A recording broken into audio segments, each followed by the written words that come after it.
কোডিনিভেরে আপনাকে স্বাগত। আজকে আমরা HTML DOM ইভেন্টস নিয়ে কাজ করব। আমরা গত কয়েকটি পর্বে ডকুমেন্ট অবজেক্ট মডেল অর্থাৎ DOM নিয়ে কাজ করতে শিখেছি।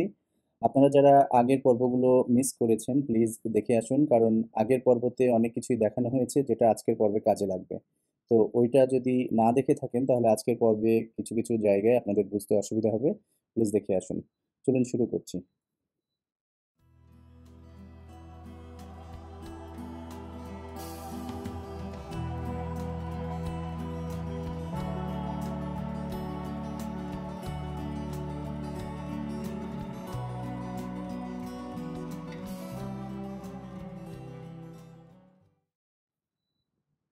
আপনারা স্ক্রিনে দেখতে পাচ্ছেন একটি লিস্ট। হেডিংটা হলো HTML DOM ইভেন্টস। তো ইভেন্টসের অনেক বড় একটি লিস্ট আমাদের সামনে দেখতে পাচ্ছেন। বাম পাশের কলামে ইভেন্ট নেম দেওয়া আছে, মাঝখানের কলামে এই ইভেন্টের ডেসক্রিপশন দেওয়া আছে এবং ডান পাশে বিলংস টু লিস্ট দেওয়া আছে। তো এখানে অনেক বড় একটি লিস্ট। আমরা হয়তো সবগুলো নিয়ে কাজ করতে এখানে এই টিউটোরিয়ালে সময় পাবো না, তবে এই ইভেন্টগুলো কিভাবে ব্যবহার করতে হয় এই প্রসেসটা আপনাদেরকে ভালোভাবে ছোট ছোট কিছু এক্সাম্পলের মাধ্যমে বুঝিয়ে দেওয়ার চেষ্টা করব, সো দ্যাট আপনারা আপনাদের নিজেদের দায়িত্বে এই ডকুমেন্ট ফলো করে অন্যান্য ইভেন্টস যেগুলো রয়েছে সেগুলো আপনারা দেখে নিতে পারেন, প্র্যাকটিস করে নিতে পারেন। তো যাই হোক, আমরা এখানে যে ইভেন্ট নেমগুলো দেওয়া আছে, আমরা যখন প্র্যাকটিক্যালি কাজ করব তখন এই ইভেন্ট নেমের বাম পাশে ON অন শব্দটা যুক্ত করা প্রয়োজন হয়। আমরা একটু পরে যখন প্র্যাকটিক্যাল কাজ করব তখন আপনারা এটা দেখতে পারবেন। এখানে যেমন ইভেন্ট নেম রয়েছে অ্যাবোর্ট, শুধু অ্যাবোর্ট আসলে আমরা কাজ করার সময় লিখবো না, আমরা যখন HTML এ লিখবো তখন কিন্তু অন লিখবো। এভাবে আরও অন্যান্য যে সমস্ত ইভেন্ট রয়েছে যেমন ব্লার, শুধু ব্লার লিখলে কাজ হবে না, এর বাম পাশে আমরা ON যুক্ত করে দিব, অন ব্লার লিখে দিব। ঠিক একইভাবে অন চেঞ্জ, একইভাবে অন ক্লিক। ওকে, তো যাই আমরা ভিজুয়াল স্টুডিও কোডে যাই। আচ্ছা, এই লিস্ট আমরা পেয়েছি w3schools.com থেকে। আপনারা ওখানে ভিজিট করবেন, করে সার্চ অপশনে গিয়ে লিখে দিবেন HTML DOM ইভেন্টস, তাহলে আপনাদের এই লিস্ট সামনে চলে আসবে। এরপরে এখানে লিঙ্কে ক্লিক করলে আপনারা এক্সাম্পল সহ বিভিন্ন ধরনের ইভেন্টসের ব্যবহার দেখানো আছে, ওগুলো আপনারা দেখে প্র্যাকটিস করতে পারবেন। আমরা যাচ্ছি ভিজুয়াল স্টুডিও কোডে। তো আমাদের এখানে index.html এর জাস্ট একটা সিম্পল স্ট্রাকচার, HTML একটি ডকুমেন্ট রেডি করা আছে। আর আরেকটি ফাইল আছে dom.js, একটি, এই ফাইলটা স্ক্রিপ্ট ট্যাগের মাধ্যমে এখানে কানেক্ট করা আছে। ওকে, তো আমরা ডোম ইভেন্টস আসলে কি কাজ করে, HTML ডোম ইভেন্টসটা আমাদের কেন প্রয়োজন, এই বিষয়টা বোঝার জন্য আমি আসলে সরাসরি প্র্যাকটিক্যালে গিয়ে আপনাদেরকে বোঝানোর চেষ্টা করছি। এক্সপ্লেনেশন এত আমার আসলে দিতে ভালো লাগে না। আসলে প্র্যাকটিক্যাল কাজ, এই আমাদের টেকনোলজি নিয়ে কাজ করা মানে more about practical. So practical করতে করতে শেখাটাই আমাদের আসলে উচিত। সেটা ভালোভাবে বোঝাও যায় আর মনে রাখাও যায়। যাই হোক, আমরা একটি বাটন নিচ্ছি, আমি বোঝানোর জন্যই লিখছি। সিম্পল একটি বাটন ট্যাগ নিলাম, একটি এলিমেন্ট নিলাম। এখানে একটি নাম দিতে পারি, যে কোনো কিছু দিতে পারেন। আমি দিলাম click me, CLICK, click me. Save করার পর ডান পাশের আউটপুট দেখা যাবে। আচ্ছা, এটাকে একটু রান করিয়ে নিই। রাইট ক্লিক করে ওপেন উইথ লাইভ সার্ভার। দেখুন ক্লিক মি নামের একটি বাটন ডান পাশে দেখাচ্ছে, ডকুমেন্ট অবজেক্ট মডেল এরিয়াতে দেখাচ্ছে। কিন্তু এই ক্লিক মি বাটনে যদি ক্লিক করি কোনো অ্যাকশন কিন্তু হচ্ছে না, নাথিং ইজ দেয়ার। সো এই ইভেন্টগুলো ব্যবহার করে আমরা এই অ্যাকশনগুলো করতে পারি। অর্থাৎ ধরুন আমরা চাচ্ছি যে ক্লিক মি বাটনে ক্লিক করলে নিচে এখানে একটা আজকের কারেন্ট ডেট বা এই মুহূর্তের সময় বা আমরা যেই টাইম জোনে আছি সেই বিষয়টা শো করুক, রাইট? তো এটা দেখার জন্য আমরা ইভেন্টস ব্যবহার করব। সিম্পল একটি এক্সাম্পল, তো আমরা একটু আগে যে লিস্ট দেখে এসেছি ওখানে একটি ইভেন্টের নাম হলো অন ক্লিক ইভেন্ট। আমরা প্রথমে অন ক্লিক ইভেন্ট ব্যবহার করব। ওকে, তো আমরা বাটন যে ট্যাগ নিয়েছি এর মধ্যে এই ইভেন্টের নেমটা দেওয়ার জন্য আমরা অন ক্লিক দিলাম। হ্যাঁ, অন ক্লিক ইভেন্ট আমরা লিখলাম। এরপর দেখুন ইকুয়াল টু সাইনের পর কিন্তু ডাবল ইনভার্টেড কমা, এর মধ্যে আমরা এই অন ক্লিক যে ইভেন্ট এটার ফাংশনকে কল করতে পারি, অথবা সরাসরি আমরা এখানে লিখে দিতে পারি কোনো কোড বা কোনো কিছু, কোনো এলিমেন্টকে সিলেক্ট করে সেটার অ্যাকশনটা লিখে দিতে পারি। তো আমরা প্রথমে ইনলাইন লিখব, মানে একই লাইনে আমরা অ্যাকশনটা লিখব। এরপর আমরা ফাংশন আলাদাভাবে লিখে এখানে ফাংশনটাকে কল করতে শিখব। তো যাই হোক, অন ক্লিক লিখলাম। অন ক্লিক লেখার পর আমরা ইকুয়াল টু সাইন দিয়ে এখানে যে ডাবল ইনভার্টেড কমা এর মধ্যে আমরা এখন লিখতে যাচ্ছি document document dot get element by ID. আমরা আইডি দিয়ে একটি কি সিলেক্ট করব, একটি HTML এলিমেন্টকে সিলেক্ট করব। আসলে কেন সিলেক্ট করব, আমরা তো বাটনের আমরা একটি বাটন এখানে নিয়েছি, বাটনের যে ট্যাগ সেটার মধ্যেই কিন্তু আমরা লিখছি, সুতরাং এই বাটনের জন্য কোনো আইডি আমাদের ব্যবহার করার দরকার নাই, যেহেতু এই ক্ষেত্রে আমরা ইনলাইন কোড লিখছি, এই জন্য এখানে আইডি আপাতত দরকার নাই। কিন্তু আমরা চাচ্ছি যে এই ক্লিক মি বাটনের নিচে এখানে আউটপুটটা দেখাতে, এই জন্য আমরা এর নিচে একটি HTML ট্যাগ নিতে পারি, সেটা আমরা পি ট্যাগ নিলাম, সিম্পল পি ট্যাগ। এখানে একটি আইডি দিব, কোনো কিছু লিখলাম না, শুধুমাত্র আইডি, ধরুন টেস্ট আইডি নামে একটি আইডি দিলাম। আমরা এখানে আউটপুট দেখছি না, কারণ আমরা এই পি ট্যাগের মধ্যে আসলে কিছু লিখি নাই, এই জায়গায় কিছু লিখলে সেটা সেভ করলে দেখা যেত, তো আমাদের দরকার নেই, বাট এই জায়গাটায় আমরা আসলে আউটপুটটা দেখব। তো এখন document dot get element by ID এটা লেখার পর আমার এখানে ব্র্যাকেটের মধ্যে আমরা আইডিটা দিয়ে দিব, তাই না? কোন আইডিটা দিব? আমরা যেই জায়গাটায় রেজাল্ট দেখতে চাই, তো এখানে আমরা রেজাল্ট দেখতে চাই হলো পি ট্যাগের মধ্যে, তো পি ট্যাগে যে আইডি দিয়েছি টেস্ট আইডি, সেই টেস্ট আইডি এখানে লিখে দিলাম। তাহলে কি হলো, আমাদের সিলেকশন হলো, আমরা যেখানে রেজাল্ট দেখতে চাই সেই এলিমেন্টটা সিলেক্ট করলাম। এরপর কি করতে চাই, আমরা একটি ডেট বা কারেন্ট ডেট দেখতে চাই, তাহলে এখানে টেস্ট আইডি লেখার পর এখানে আমরা ডট দিব, দিয়ে ইনার HTML, রাইট? আমরা HTMLটা একটু চেঞ্জ করে দেখব, HTML লিখে ইনার HTML লিখে ইকুয়াল টু দিলাম, এবং আমরা যেহেতু ডেট লিখবো এই জন্য ডেট মেথড আছে, এই ডেট মেথডটা নিলাম, যেহেতু এটা একটা মেথড এই জন্য আমাদেরকে ফার্স্ট ব্র্যাকেট ব্যবহার করতে হবে। আমার বিশ্বাস যে এটা কাজ করবে। আমি এখন সেভ করলাম, করার পরে এই ক্লিক মি বাটনে যদি ক্লিক করি, তাহলে দেখুন এখানে কিন্তু আমাদের কি দেখাচ্ছে, আজকের ডেট, আজকের এই মুহূর্তের সময়, এবং আমাদের যে টাইম আছে টাইম জোনটাও দেখাচ্ছে। তাহলে এভাবে কিন্তু আমরা কাজ করতে পারি। এটা হলো অন ক্লিক ইভেন্টের কারণে কি ঘটনাটা ঘটছে, আমরা যখন ক্লিক করছি বাটনে, আমরা আবার রিলোড করে নিই, রিফ্রেশ করে নিই, এরপর ক্লিক মি বাটনে ক্লিক করলেই এই আজকের ডেট দেখাচ্ছে। এটা হলো ইভেন্টের কাজ। তো অন ক্লিকের মতো আরও ইভেন্ট রয়েছে, যেমন ধরুন আমরা আরেকটি ইভেন্ট ব্যবহার করতে পারি, অন মাউস ওভার। এর অর্থ হলো যে আমরা যখন আমরা এই পেজটাকে অ্যাক্টিভ করে নিই, ওকে রিলোড করে নিই, আমরা এই যে এখানে কার্সর রেখেছি ফাঁকা জায়গায়, কোনো অসুবিধা নেই, কিন্তু যখনই আমি এই বাটনটার উপর কার্সরটা নিয়ে যাব, ক্লিক করার প্রয়োজন হবে না, শুধুমাত্র নিয়ে গেলেই আমাকে আউটপুট দেখাবে, দেখছেন? এই যে সাথে সাথে আমি আবার রিফ্রেশ করে নিচ্ছি, জাস্ট যাওয়া মাত্রই, রাখা মাত্রই আমাকে রেজাল্ট দেখাচ্ছে। ঠিক একইভাবে আরেকটি ইভেন্ট আছে, অন মাউস আউট। এটা যদি আমরা দিই, তাহলে দেখুন ডান পাশে আমরা আমরা একটু রিলোড করে নিই, আমরা এখানে রাখলে বা ক্লিক করলে কোনো কিছু হচ্ছে না, যে ক্লিক করছি কোনো আউটপুট আসছে না, বা রেখেছি তাও আসছে না। এই অন মাউস আউট ইভেন্টের কাজ হলো, যখন আমি কার্সরটা ওখান থেকে ওই বাটন থেকে বাইরে সরিয়ে নিব, তখন এটা কাজ করবে, যে বাইরে সরানো মাত্রই রেজাল্ট দেখাচ্ছে। তো এভাবে আমরা কাজ করতে পারি। তো এটা হলো আমি ইনলাইন ব্যবহার করে লিখলাম। তো আমরা আরেকটি কাজ করতে পারি, এই যে সিলেকশন এবং আমরা যে কমান্ডগুলো লিখলাম, এটা আমরা এখান থেকে মুছে দিলাম, দিয়ে আমরা এই জায়গাটাই, ওকে।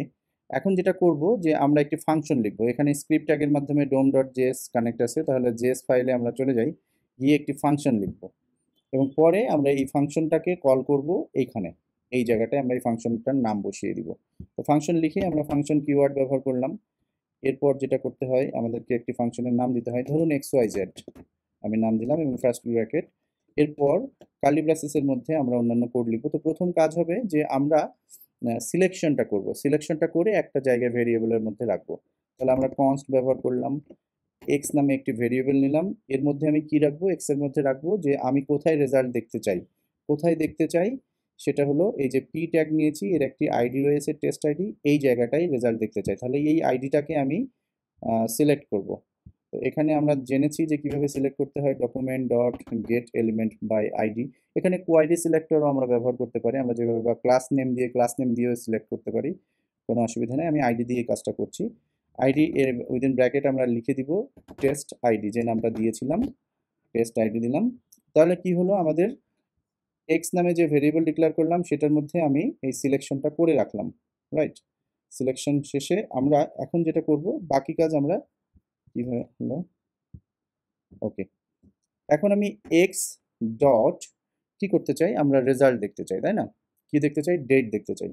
তাহলে এক্স ডট ইনার এইচটিএমএল লিখলাম, লিখে এই জায়গায় আগের মতো ডেট মেথডটাকে কল করলাম এবং ফার্স্ট ব্র্যাকেট দিয়ে সেমিকোলন দিলাম, শেষ হয়ে গেল। তাহলে এখানে ক্লিক মি বাটনে ক্লিক করলে কাজ করার কথা, কিন্তু করছে না। কারণ হলো আমরা শুধুমাত্র ফাংশন লিখেছি, বাট এই ফাংশনটা অন ক্লিক যে ইভেন্টস, ওই ইভেন্টসে কিন্তু আমরা কল করিনি। তাহলে এই যে ফাংশন নেমটা দিলাম এক্স ওয়াই জেড, এটাকে আমার এইচটিএমএল এ গিয়ে যেই এলিমেন্টে আমি কাজ করব সেই এলিমেন্ট অর্থাৎ বাটনে ক্লিক করব। এই জন্য আমি এই জায়গাটাই আমি আবারও লিখছি অন ক্লিক ইভেন্ট, এবং এখানে আমরা এক্স ওয়াই জেড নামে যে ফাংশন লিখেছিলাম সেটা এখানে কল করলাম। এখন সেভ করার পর এখানে ক্লিক করলে কাজ হওয়ার কথা। আমি আরেকটু দেখিনি, কোথাও ভুল হয়েছে মনে হয়। টেস্ট আইডি, এটা তো ঠিকই আছে মনে হয়। টেস্ট আইডি কি ঠিক লিখেছি? Test ID get element by ID X dot inner HTML date, সব কিছু ঠিক আছে। আমি সব সেভ করেছি কিনা একটু দেখে নিই। অন ক্লিক কেন কাজ করছে না? সরি, ফাংশন নেম ভুল দিয়েছি, এক্স ওয়াই জেড হবে। এবার কাজ করবে। ক্লিক মি ওয়াই, এখানে টিক দিয়েছি তো, X Z Y, my god এত ভুল, so sorry. X Y Z function name এগুলো সব ঠিকঠাক করে দিবেন। এটা অবশ্য ভালো হয়েছে যে ফাংশন নেম বা কিছু ভুল করলে যে আউটপুট আসে না, সেটা আপনাদের একটু সতর্ক হয়ে যাওয়ার একটা ঘটনা ঘটলো এই জায়গাটাই। আচ্ছা, যাই হোক, আমাদের এটা কাজ করছে। তো আমরা এই পর্যায়ে কি করলাম, একটি ফাংশন ডিক্লেয়ার করে আসলাম। ফাংশনটাকে আমি একটি ক্লিক ইভেন্টের মাধ্যমে কল করলাম, কল করে আমি একটি আউটপুট পাচ্ছি। তো এই জায়গাটাই আমরা ফাংশনে যদি আরও কিছু কাজ করি, সে ফর এক্সাম্পল ধরুন আমি করব এইটার যে আউটপুটটা পাচ্ছি এটার ব্যাকগ্রাউন্ডে একটা কালার দিচ্ছি, ওকে। তাহলে যেহেতু এটা সিলেকশন আছে এক্স ডট, আমরা বাকি কাজ কি করব, style dot background equal to আমরা একটা কোটেশনের মাধ্যমে একটা মাঝখানে একটি কালারের নাম লিখে দিতে পারি, ধরুন লাইট গ্রিন, LIGGST গ্রিন। সম্ভবত আমার কিবোর্ডটা মিস্টেক্স করছে কিনা আমি জানি না। এখানে ক্লিক করলে এই যে ব্যাকগ্রাউন্ডে একটি কালার আসছে। এই জায়গাটায় আমি যদি চাই যে লেখার কালারটা আমি চেঞ্জ করব, x dot style dot colour equal to একটি কালার দিয়ে দিতে পারি, ধরুন রেড, রাইট। তাহলে ফাংশনে আমরা যে চেঞ্জটা করব সেটা কিন্তু এখানে আউটপুট দেখাচ্ছে, ওকে। তো এটা হলো ক্লিক ইভেন্ট। তো ফাংশন তো আমার লেখা আছে এবং এইচটিএমএল এ এই যে এলিমেন্ট বাটন এলিমেন্টে আমার এখানে কল করা আছে। তো অন ক্লিকের পরিবর্তে আমরা এখন আগে যেগুলো ব্যবহার করলাম একটু আগে, লাইক মাউস ওভার, এটা ব্যবহার করি, সেভ করি। এখানে দেখুন, ওকে, এখানে এই যে জাস্ট কাছে নিলেই আউটপুট চলে আসছে, কারণ এটার এরিয়ার মধ্যে, বাটনের এরিয়ার মধ্যে কার্সরটা আসা মাত্রই রেজাল্ট দেখাচ্ছে। তো এটাকে আমরা আউট করে দিই, অন মাউস আউট, এই ইভেন্টটা দেখি কাজ করে কিনা। এখানে অন মাউস আউট হলো, এখানে ক্লিক করলে কোনো কিছু হচ্ছে না বা বাটনটার উপরে রাখলে হচ্ছে না, বাট বাইরে আসলেই কিন্তু রেজাল্ট চলে আসছে। সো আশা করছি বেসিক যে ব্যাপারটা, ইভেন্টগুলোর কাজ কি, এইচটিএমএল ডোম ইভেন্টসের কাজ কি, এটা বুঝতে পারছেন। তো আমরা আরেকটি এক্সাম্পলে চলে যাই কুইকলি। এটা আমরা মুছে নিচ্ছি এবং আগের যে ফাংশন লিখেছি এটাকেও আমরা রিমুভ করে দিলাম। দিয়ে আমরা একটি ইনপুট ফিল্ড নিব, হ্যাঁ, ইনপুট ফিল্ড নিব, জাস্ট ইনপুট লিখলাম। এই জায়গাটায় আমরা একটি আইডি দিচ্ছি ফার্স্ট নেম, ধরুন এফ নেম নামে একটি আইডি ডিক্লেয়ার করলাম। তো এখন যেটা করব যে এই যে ইনপুট ফিল্ড, এখানে আমরা যা কিছু লিখব, লেখার পর বাইরে ক্লিক করলে লেখাটা থাকছে। তো আমরা চাই যে আমরা যাই লিখে না কেন ছোট হাতের বড় হাতের মিক্সড করে লিখব, আর যখনই লেখার পর বাইরে এসে ক্লিক করব তখন মানে এই ইনপুট ফিল্ড ছেড়ে অন্য জায়গায় চলে যাব, তখনই যেন এই লেখাটা সব ক্যাপিটাল আকারে দেখায়। এই কাজটুকু আমরা করতে পারি কিনা দেখি। আচ্ছা, এটা আমরা মুছে দিচ্ছি, ওকে। এই পর্যায়ে আমরা যেটা করব যে এখানে আমরা একটি ইভেন্ট ব্যবহার করব যার নাম হলো অন ব্লার। অন ব্লার এই ইভেন্ট ব্যবহার করব। আমরা ফাংশনের নাম আপাতত দিয়ে আমরা ফাংশনটা পরে লিখবো, বাট নামটা আগে দিয়ে দিচ্ছি। ধরুন এক্স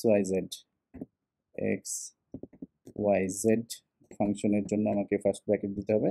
আমরা এই নামে একটি ফাংশন কল করব, আর এখানে একটু মনে রাখবেন যে আমরা একটি আইডি দিয়েছি যার নাম দিয়েছি এফ নেম। ওকে, বা ফার্স্ট নেম মিন করছি। আপনি যে কোনো কিছুই দিতে পারবেন, কোনো অসুবিধা নেই। আমরা জেএস ফাইলে যাচ্ছি এবং ফাংশন লিখছি। ফাংশনের নামটা আমরা যেহেতু আগে দিয়ে এসেছি সেম নামটাই দিচ্ছি এক্স ওয়াই জেড। বারবার আমি নামটা ভুল করি, একটু কেয়ারফুলি লিখলাম। এবার কার্লি ব্রেসেসের মধ্যে আমরা লিখব। তো প্রথম কাজ কি হবে? প্রথম কাজটা হবে যে এটাকে আমাকে একটি ভেরিয়েবলের মধ্যে সিলেকশন করতে হবে। মানে আমি কনস্ট কিওয়ার্ডটা ব্যবহার করলাম, ব্যবহার করার পর একটি ভেরিয়েবল লিখলাম এক্স। এই এক্স এর মধ্যে কাকে আমি রাখবো? Document dot get element by ID. ID নেমটা আমরা কি দিয়েছিলাম? F name. মানে আমি এই যে ইনপুট এলিমেন্টটা নিয়েছি সেটার একটা আইডি দিয়ে এসেছিলাম যার নাম ছিল এফ নেম, সেটাকে আমি এখানে কল করলাম। এইটা এখন এর যে ভ্যালু, এই ভ্যালুটাকে আমরা কল করব। ওকে, আচ্ছা ভ্যালুটা আমি পরে দিই, আপাতত এই পর্যন্তই থাক। তো ধরে নিলাম যে আমি এই এলিমেন্টটাকে সিলেক্ট করে এক্স এর মধ্যে রাখলাম। এখন এক্স ডট ভ্যালু, অর্থাৎ এই যে এক্স, এক্স মানে হলো এই এলিমেন্টটা, অর্থাৎ ইনপুট ফিল্ড। এই ইনপুট ফিল্ডের মধ্যে যেটা লিখবো সেটাই হলো ভ্যালু। তাহলে x dot value equal to আমরা বলবো এক্স ডট ভ্যালু ডট, এই জায়গাটায় আমরা লিখে দিব টু আপার কেস। এই মেথডটা এখানে অবশ্যই ফার্স্ট ব্র্যাকেট দিতে হবে এবং সবশেষে সেমিকলন। এই মেথডটা লেখা হলো। এখন আমরা একটু চেক করে দেখি যে আসলে কাজ করে কিনা। আমরা ছোট হাতের সবগুলো লিখে দিই, দিয়ে বাইরে ক্লিক করি, কাজ হচ্ছে না। তাহলে একটু ট্রাবল শুট করার ব্যাপার রয়ে গেল। আমরা দেখি কেন কাজ করছে না। এখানে গিয়ে আমরা এই জায়গাটায় ডট ভ্যালুটা লিখে দিব। ওকে, এবার দেখি কাজ করে কিনা। তবুও কাজ করছে না, আমাদের একটু দেখে নেওয়ার ব্যাপার আছে। তো X dot value dot to upper case. আচ্ছা, আমরা এখানে এক্স ওয়াই জেড একটু ভালোভাবে দেখে নিই। X Y Z type text, ID name দিয়েছি অন ব্লার, আমরা মেথড ইভেন্ট ব্যবহার করেছি। সবকিছু ঠিকঠাকই মনে হচ্ছে। তাহলে এই জায়গাটা একটু চেক করে নিই।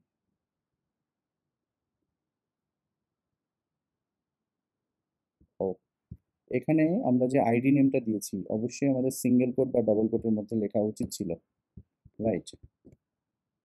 এটা ভুল করেছিলাম। ও সো সরি, এই জায়গাটায় আর ভ্যালু লাগবে না, সেক্ষেত্রে এই জায়গাটায় ভ্যালুটা লাগবে না। এই যে কাজ করছে। আমরা যা কিছুই লিখে দিই না কেন এখানে ছোট হাতে, বাইরে ক্লিক করলে এটা বড় হাতের আকারে দেখাবে। ঠিক একইভাবে আমরা এই জায়গাটায় আপার কেজের পরিবর্তে আমরা লোয়ার কেজও লিখে দিতে পারি। লোয়ার কেস লিখে দিলে আমরা যেটা এখানে লিখবো, ধরুন সব বড় হাতের লিখবো। এবার বাইরে ক্লিক করলে এটা সবগুলো ছোট হাতের দেখাবে, রাইট? তো এই ছিল আরেকটি এক্সাম্পল। কুইকলি আমরা আরেকটি এক্সাম্পল দেখে নিই।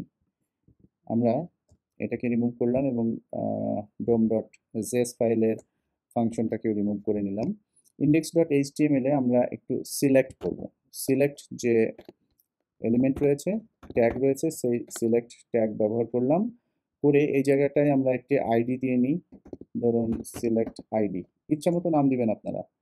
সিলেক্ট আইডি আমি দিলাম সিলেক্ট আইডি। এই সিলেক্ট আইডির মধ্যে আমরা কিছু অপশন দিব, অপশন ট্যাগ ব্যবহার করে। অপশন ধরুন আমরা দিলাম জানুয়ারি, এখানেও লিখে দিলাম জানুয়ারি। ঠিক একইভাবে আমরা কয়েকটি অপশন দিচ্ছি। 3টি অপশন নিয়ে কাজ করলে আপনারা আশা করা যায় বুঝে যাবেন। ফেব্রুয়ারি, সরি,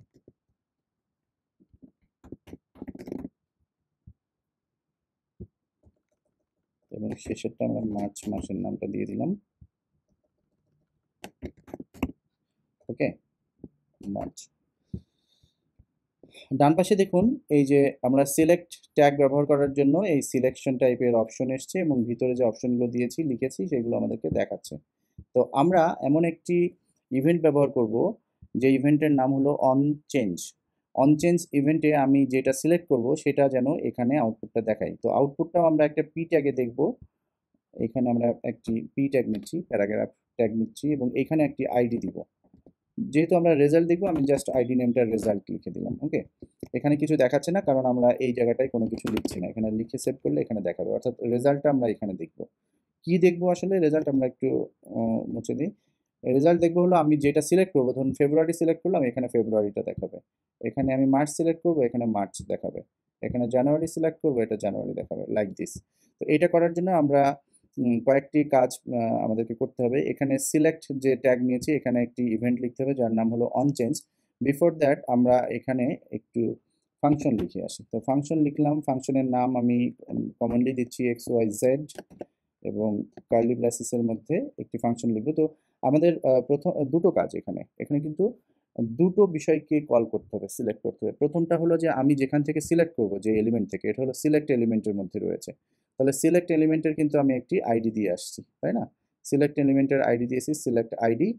আর এখানে যে রেজাল্ট দেখাবো যে এলিমেন্টে সেটা হলো পি ট্যাগ, সেটারও কিন্তু একটা আইডি আছে। তাহলে দুইবার আমাদেরকে সিলেকশনের কাজ করতে হবে। তো প্রথমে আমি যেখান থেকে সিলেক্ট করব অপশনগুলো সেই এলিমেন্টকে সিলেক্ট করি। তাহলে document dot get element by ID, এই আইডির মধ্যে আমরা কি লিখে দিব?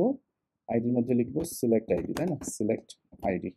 ওকে, তাহলে আমাদের একটি কাজ হলো সিলেক্ট আইডি। এটাকে আমরা একটি ভেরিয়েবলের মধ্যে রাখি। তাহলে const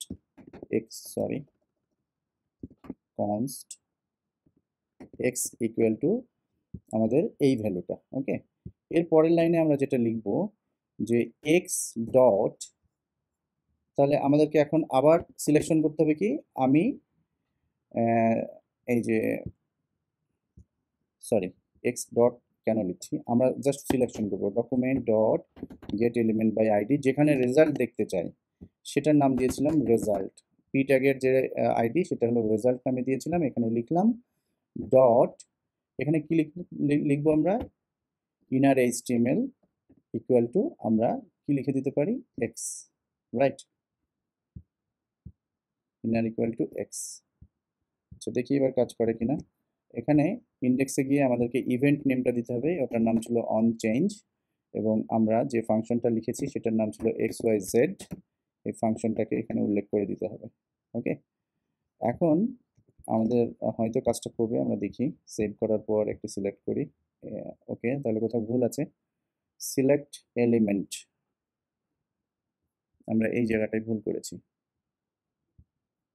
এখানে আমি আইডি লিখলাম, বাট আইডির ভিতরে, আমরা আইডি লিখলে তো হবে না, আইডির ভিতরে কিন্তু আমাদের অপশন নামের আরও কিছু ট্যাগ রয়েছে। সুতরাং এই জায়গাটায় আমাদেরকে ভ্যালুটা দিতে হবে। হ্যাঁ, ভ্যালুটা উল্লেখ করতে হবে। এবার একটু সিলেক্ট করে দেখি, সেভ করে। এই যে দেখুন কাজ হচ্ছে। ওকে, এখন যা সিলেক্ট করছি রেজাল্টের ওখানে কিন্তু তাই দেখাচ্ছে। ফেব্রুয়ারি সিলেক্ট করলে ফেব্রুয়ারি, মার্চ সিলেক্ট করলে মার্চ। তো আজকের পর্বে এটুকুই ছিল। আশা করছি HTML ডোম ইভেন্টসের বেসিক কিছু ব্যবহার আপনারা দেখলেন। তবে আপনাদেরকে এই বিষয়টি ভালোভাবে জানার জন্য অনেক বেশি প্র্যাকটিস করতে হবে, ডকুমেন্টস দেখতে হবে। আমি যে এই টিউটোরিয়ালের শুরুতে যে ডকুমেন্টসটা দেখালাম ওইগুলো একটু দেখবেন, গো থ্রু করবেন, নিজেরা একটু প্র্যাকটিস করবেন। আদারওয়াইজ আসলে টিউটোরিয়ালেই যদি সব কিছু দেখাতে হয় অনেক সময়ের প্রয়োজন, অনেকে ফ্রাস্ট্রেটেড হয়ে যায়, অনেকে ধৈর্য রাখতে পারে না। তো আমরা যেটা ভাবছি যে কুইকলি আমরা ফান্ডামেন্টালসগুলো শিখে নিব ভালোভাবে। এরপর আমরা জাভাস্ক্রিপ্টের যে ফ্রেমওয়ার্কগুলো রয়েছে, পপুলার ফ্রেমওয়ার্ক, বিশেষ করে রিয়াক্ট জেএস বা নোড জেএস এর বিভিন্ন যে ফ্রেমওয়ার্ক রয়েছে সেইগুলোতে চলে যাব। এটা হলো আমাদের আলটিমেট ইচ্ছা।